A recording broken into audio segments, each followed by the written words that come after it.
Hi, I'm Stephanie Burt. Just like some who've come before me, I eat, I travel, I write, and I talk. Boy, do I talk. But I also listen too. And these are some of the stories I hear and experience around the Southern table.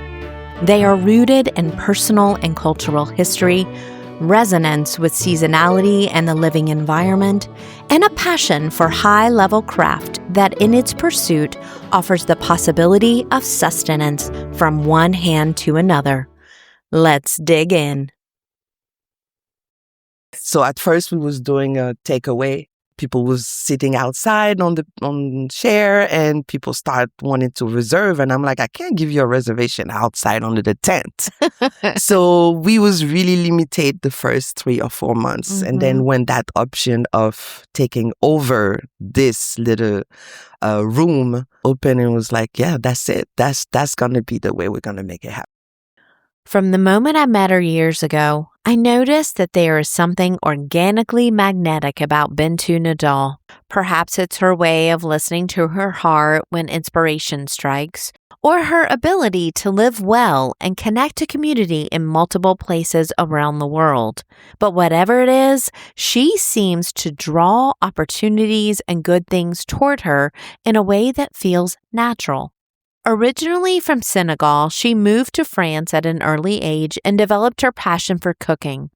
After exploring the West Indies and various African countries working for caterers, she settled in New York City, working in hotel and restaurant management, being a caterer and personal chef for A-list celebrities, and launching restaurants and bistros in the city.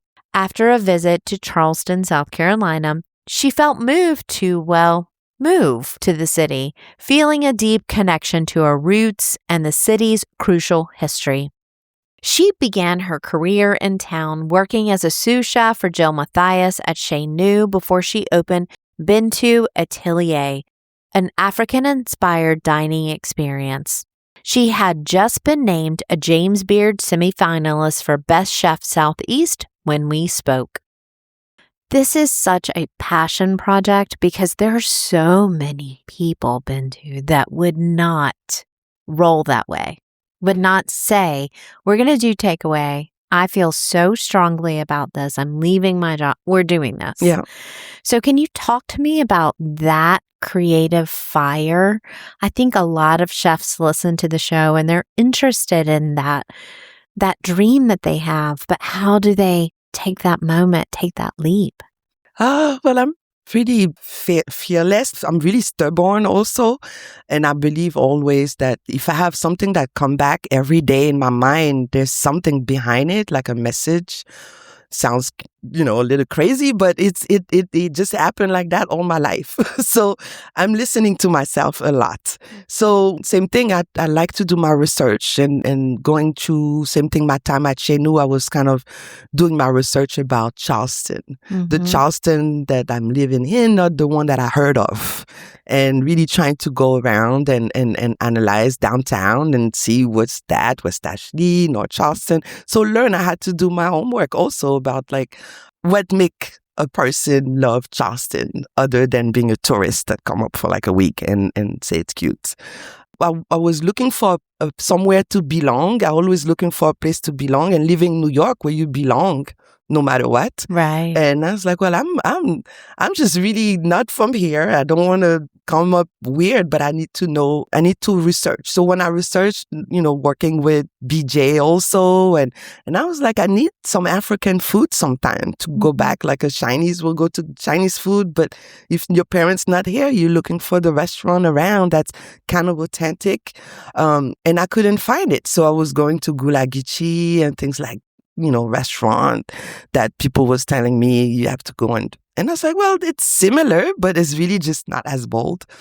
If people here embrace Vietnamese food, Korean food, or different food, they will embrace African food. So I have to start maybe with a pop-up or something like that to figure out and, feel the water and see what people will, think about it. So same thing, I started at Cultura, the first pop-up at Cultura, but I already had the place. Oh, so you the did, place Same thing. I'd talk to people and say, well, I would love to do pop-up or a place where I could just do maybe food for on the weekend. Mm-hmm. And I couldn't really find anybody interested by my concept. And I don't think people really visualize it neither. And I was like, I just have to do it. I'm just going to do it. I left everything. I'm able to do it. And somebody just sent me a text and said, yo, come and see that place the taco guy is leaving. And I visit this area and I see that little tiny cute taco place. And I was like, this is perfect. This is almost like a food truck. Yes. But stationary food truck, because I would not know where to park if I had a food truck.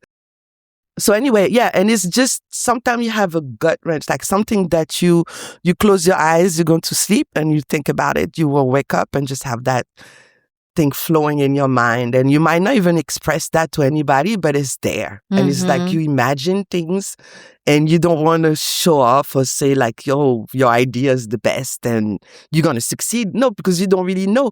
But deep inside, you want to try, yes, right? You want to try it and you feel like it's something that people will like. Right. And you want to bet, It's just that bet. So that was just really that. That bet paid off very well, especially this last week. Dining at Bintou is a very unique experience in the city. Located on a quiet neighborhood street on the east side of the peninsula, the restaurant is squeezed into essentially one tiny kitchen, a small one-room dining building, and a tent in between them. Bintou is the chef and prep cook, and things are made to order. There are wonderful fresh juices to accompany the food, but they also allow people to bring bottles of wine for a small corkage fee. What is the first dish that you thought, okay, we're moving from takeout to restaurant? Can you walk me through that dish where you said, this is sit-down restaurant time? Well, it was the appetizers. Mm-hmm. So to me, the appetizers, these things, you want to do so many things as, so many things come into your mind. I'm like, I want to do that. And it's like, yeah, the appetizer is kind of that little sample of, all the little things you want to do and the introduction to the main. So at first, take out, you do main and things that can be, that can help, in the to-go container. But the appetizer was like really what I wanted to present. My little show off and like the beginning of the meal. So I love the appetizers part. I love tapas a lot. So yes, that was the time where I wanted to start doing like the ndembe and the dip. And I feel like, a dip needs to be eaten with other people and we need to sit down and talk about it and break bread and, things like that. And eating wings, same thing. You want to share a platter of wings, and all those things that I want you to taste, those flavors that I wanted to taste. I cannot put all of them in the main. And I felt like the app was like the little sample of the other stuff I could do. One of my favorite dishes is the soft shell crab. Oh, yeah. When you can do it in season. Yes. I mean, fried rice. Fried rice is leftover rice. It have to be cold. You have to warm it up. You can add all kind of things. This is my go-to with my son. I love whatever we do. We can do breakfast fried rice with an egg on top. So it's really something to me that's take all the little leftover. Sometimes you have apple, onion left in the like you have those little piece of vegetable that you want to use. And to me, the fried rice is like, let's just finish the leftover and just be creative with it and just go for it. But I had this beautiful rice left at every night, So I was like, I needed to do something with crab. Crab is same thing. The story of crab. Crab is kind of my favorite thing. It's like really a crab girl. Like I will take a crab when I was little and just pick up stuff in the rock by the sea. Because my grandma's from Normandy, so she used to take me and go and get, like, we used to have like little shrimp in those little water swimming pool after when it's like the tide pool. The tide pool, and you have like little shrimp and I remember being like 7, 8 years old and pick up those things and not even being scared of and just take it and actually go cook it, and pick it. And so I have those memory of being, eating crab and to me here, like the crab, the blue crab, all those little crab, and seeing the story also that I learned to BJ, the stuffed crab that was sold in the street, and the Sea Island, people would have crab all around, so they had to do stew. It was bringing flavor, and the shito paste also is a story of like Ghanaian hot sauce where you smoke little shrimp, the shrimp that you can't really eat like that. So you smoke all those little things that you catch, but they're really so small that you can't really eat like that. So you use it for flavoring. So it's like the crab shell, the little tiny shrimp, and all those things mixed together with peppers, and it'll become this beautiful sauce. And all this come together. So I had to be creative and really make like crab rice that would be respected by people around here, because we got some really good crab rice out here. And but not Africanize it. I do not want to use that word, but really just take that memory also and those flavor together. The soft crab is something that also discover, because we will not eat a soft crab. We will let them grow so you have more food, and we'll just never really, this is not something that we used to do. And I was fascinated by this. And same it's a thing, very Charleston thing. Yes. Right. I had my first soft crab like 5 years ago, and I was just so amazed. So anyway, it was really just all those things together. Use the bene seeds to put in the dish, the sweet potato, the yams, everything was coming together. The sauce, the shito sauce, and start making it and use same things, crab. And no, that dish really went crazy, but that's my favorite dish. Good, Like I chose well then. I still want to taste it all the time I cook it. Oh my and God, it's so like, good. it's the same thing. Like I need to cook it perfectly. Sometimes it's too hot. People say it's too hot. Some people say it's not hot enough, but it's just like, it's almost like a sand dune, almost like the rice. It's like kind of weird and creepy sometimes for people. Some people ask for not having the soft crab on top because they can't take that, I don't know. The visual of it. Crazy. Here, Bintou references BJ introducing her to the soft shell crab, or softies as we like to call them. And for context, that is BJ Dennis, a Gullah Geechee chef and past guest on this show. You were saying that Charleston, you needed to feel like you belonged here. And this dish that you're explaining, it's not completely African and it's not completely Charleston either. And so there is that space in between that you're standing, right? And you're standing creatively. Do you feel like Charleston is a place that you belong now? Well, I belong, maybe, when you're a newcomer, especially with all the story about people coming in and try to, open up those big restaurant and doing all those big things because it's like the makeup food or whatever, and they see, I feel like the story itself, I'm attracted to Charleston, the city and the history, because it's so similar to a lot of things that I knew, and the French connotation of a lot of things, and the African, the port, like it's just so many things that take me to all the places that I was and that I thought I belonged. Like I felt like I belong in New York, and I felt like I was in America, but I don't feel like New York is America. And until I came in the South, that's where I felt like I was in America. Right. And it's just something that I learned so much in those, like maybe the last 10 years of my life, is that all my life being in America, I wasn't really in the America that I needed to know. And all those stories that was like, tasting soul food.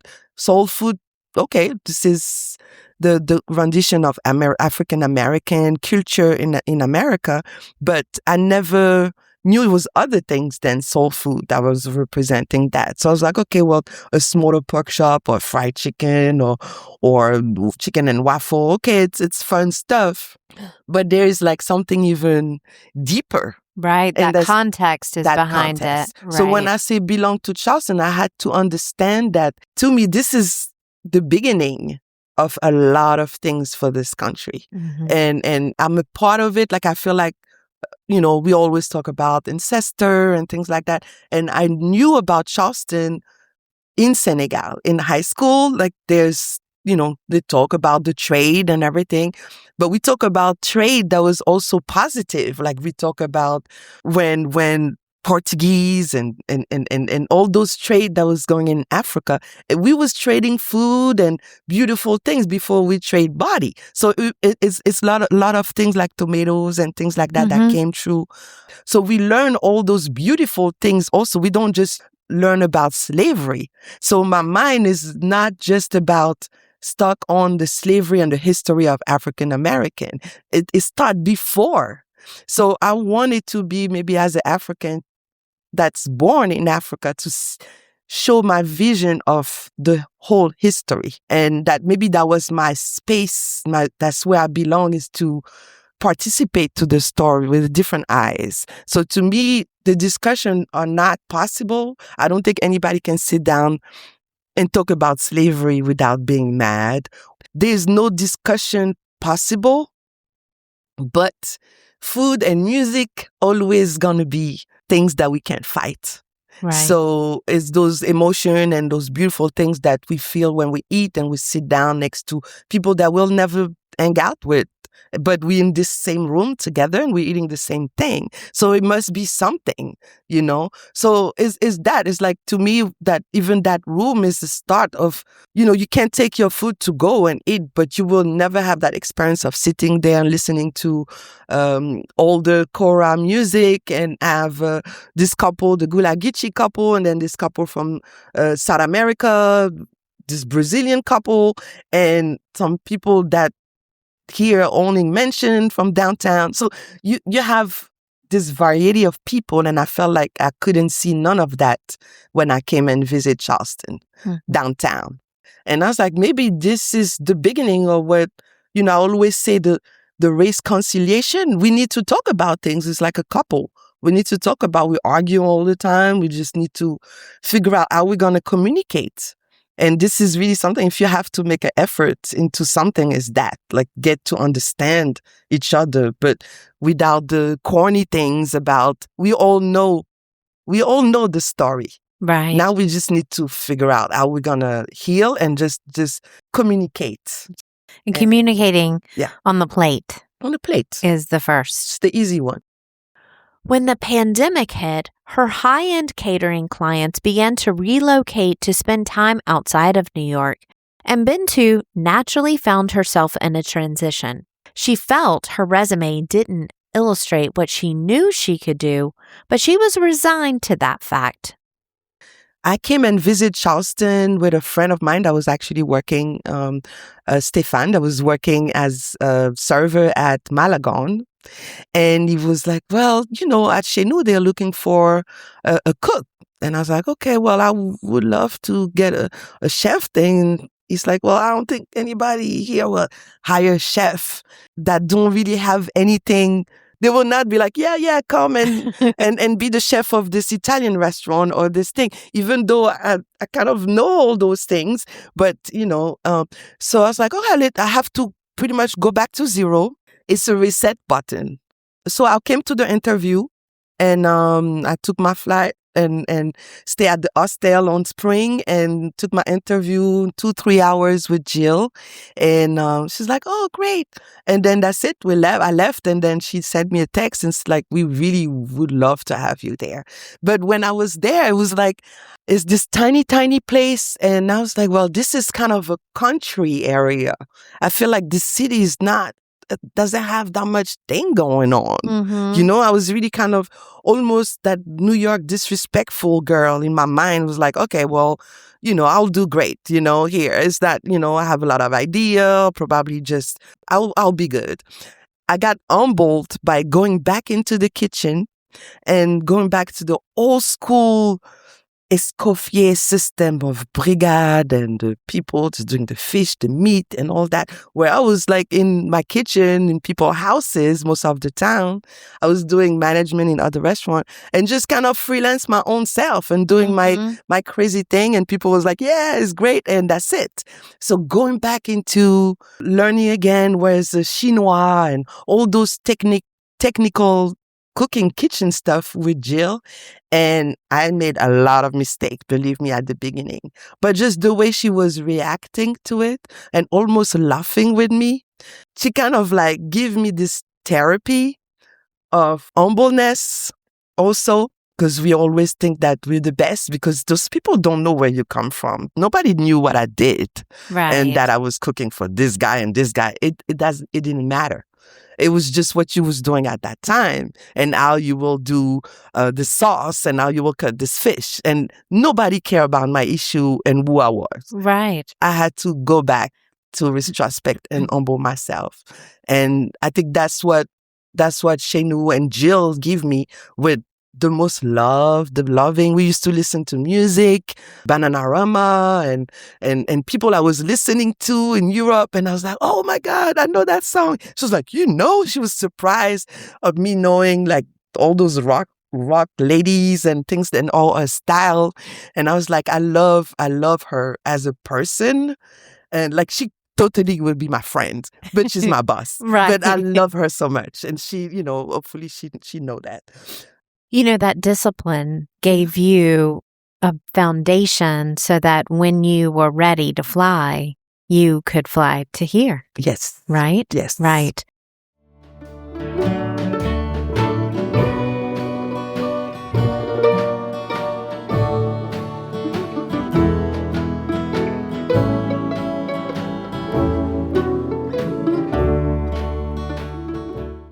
So, I'm popping in here to do what we call in the business a host read ad.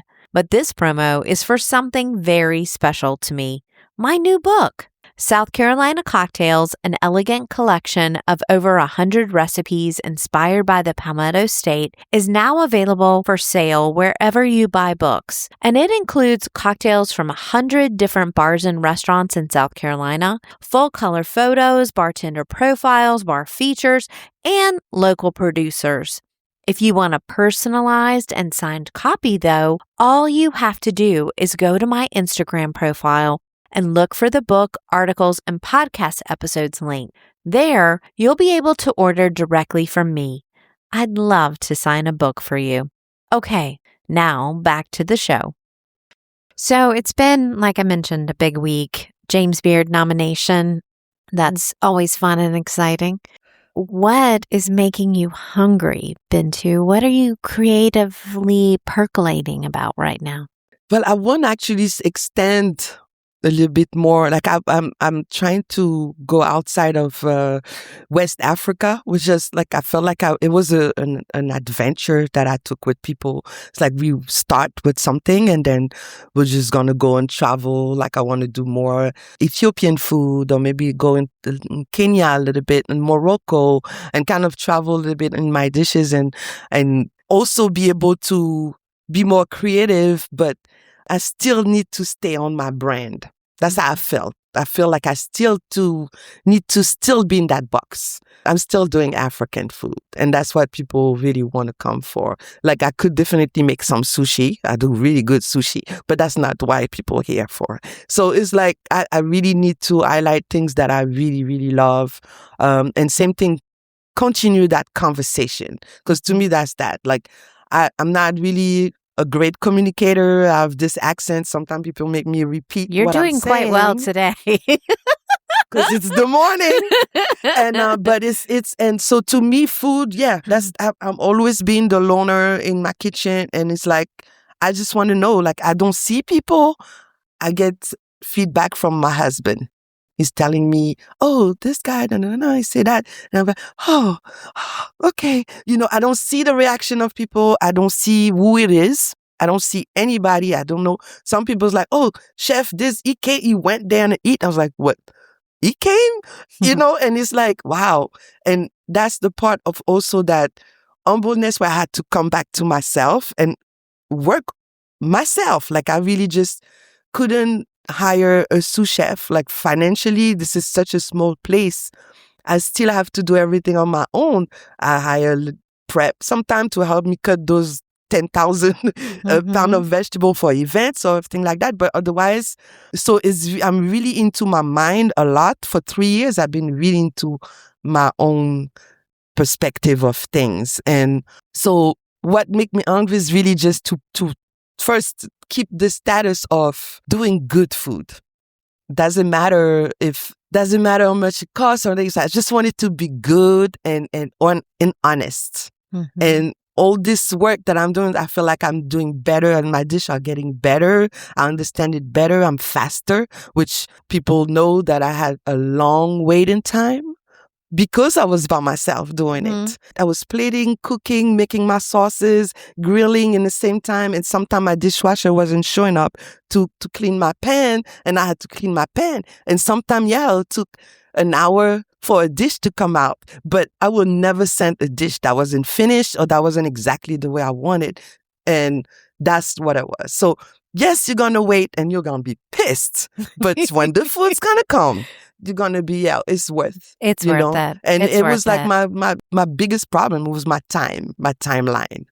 And now I'm like an octopus. I know where I put everything. And I had to learn all those things. Mm-hmm. So same thing like you're a chef. Like I cannot put myself into, I'm the best chef or even that kind of concept because I have staff, but I don't really have staff. Like I'm not sitting there and telling everybody what to do. I didn't show my recipe to anybody. So right now I'm a cook. That's how I feel. Mm-hmm. Like I cook and I want to cook it right, but that word of chef and it's different. Like if you give me a hotel with 10, 15 staff or a big restaurant they was like, okay, I'm going to start chefing and I probably have to learn a lot. Like Jill is a chef. I'm still a cook. I just want to do it right. But I can't cook your food at home. It's very chefy. I'm sorry. It is very chefy. I digress. But what is one aspect of your job that really meshes like a natural puzzle piece with your personality? The consistency. I'm somebody that's not, like I said, I'm really stubborn and not that flexible. So it's like, I'm really consistent. Like I need to do things a certain way and the same way. And sometimes it's not good for my progression because I can be stuck at doing the same thing over and over. But also that's the thing that helped me in like having consistency. I understand. I have 380 episodes of this show. Right? So people are like, they feel ill. They go, oh, that's so many. That's a lot. Once a day almost. And I'm like, well, it was that's a decade of my life, people. So, but that's stubbornness. I understand that, consistency. I had to teach myself, and that's what you're doing. You're not teaching yourself how to cook. You know how to cook, obviously. You're teaching yourself how to cook professionally and run a business. Yeah. Which is very different than just being a private chef or working under someone. Yeah. So, that's good. You're giving yourself some space to do that. That's wonderful. And we're all along for the ride. So that's great. What's one thing that's keeping you up at night? Well, obviously really far from my family. So I had a lot of dreams about traveling because I traveled a lot. It's been 6 years now. I'm in Charleston. And that's the longest time that I stay in one place beside New York, but same thing. I moved from borough to borough and I miss traveling, but I know that I cannot leave. So I have those weird dreams about going to where the dishes that I want to do. So I had this big dream about Brazil. I probably was looking at something on TV before I went to sleep about Brazil and things like that. And I started thinking about the moqueca. So last year, I was focusing on doing the most perfect moqueca dish. And I had this friend from Brazil in New York. We chat. We had a dinner. She showed me different things and all that. And I was like, okay, I'm going to put it on. So I have lucid, vivid dreams about traveling and my family. And also I have things that come, I remember this lady was cooking this that way. So now I'm doing it. So I have those dreams about traveling a lot and cooking while I'm traveling. And it's like, to me, it's both. And I need to go back to Africa right now, but I cannot go because it's not something where you can go for 2 weeks. I will have to go. I have to see my family up north and my family down south. I have to go. And then if I go to Africa, I have to go in France to see the part of my grandma family also. She's really old. And I'm like just thinking about, I need to see those people, and I can't even show them and tell them what's going on here. They do not understand. So I'm just like, hey, they're like, oh, it's your job. I'm like, great.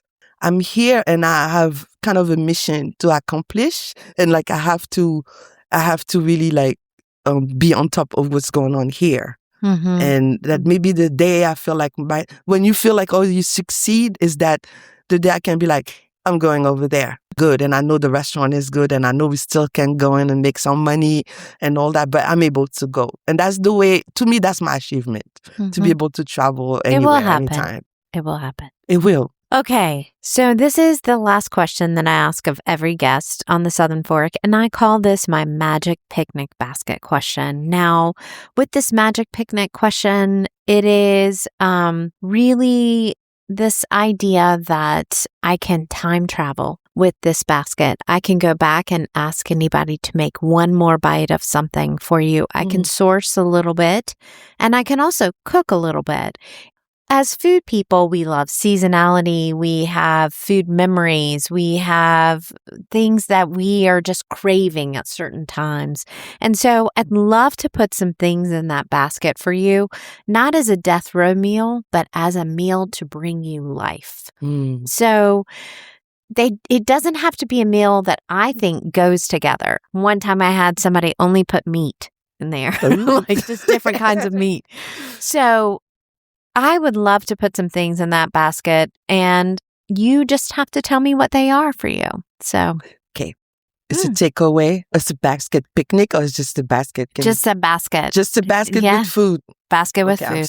My husband on New Year's, and we do spread where we have, smoked salmon, stuff, just put it together and okay. So it's really, to me, it's really cheese. Okay, I'm a cheese lady.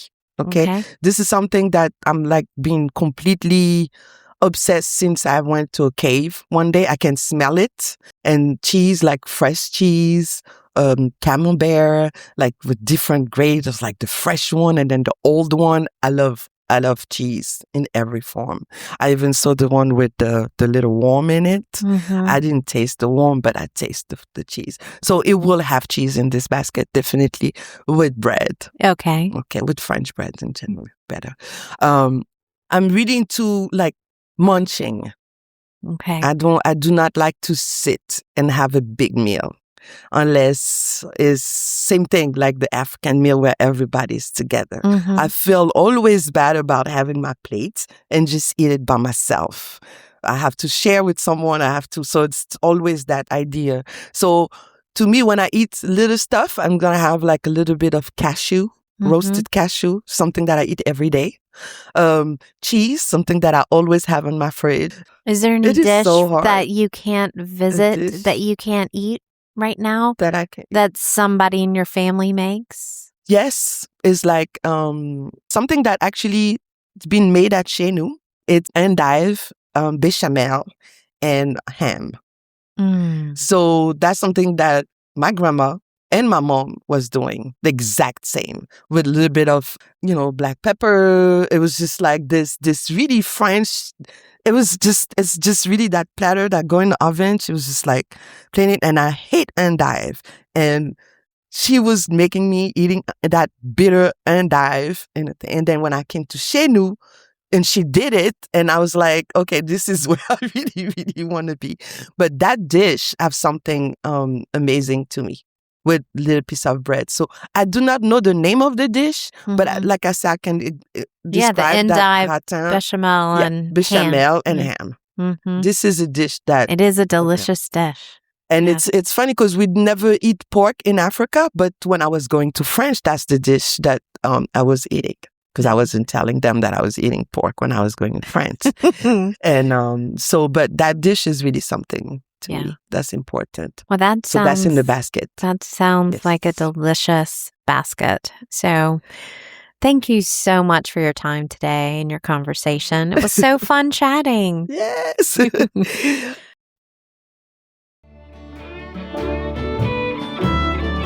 And that's the show for today. This podcast is produced in-house by the Southern Fork, and the theme music is the song Memphis Bound from Songs for Rosetta by Jimbo Mathis and his Knockdown Society, released in 1997 and including violin on this track from Andrew Bird. Mathis, who generously allowed me to use this music here, has been my lifetime musical Pied Piper, and Bird, one of my creative catalysts, so I'm grateful to share their sound with you through this show. If you like what you've heard today, please send it to somebody you'd like to sit across the table from, and please support all the creators featured here. Until next time.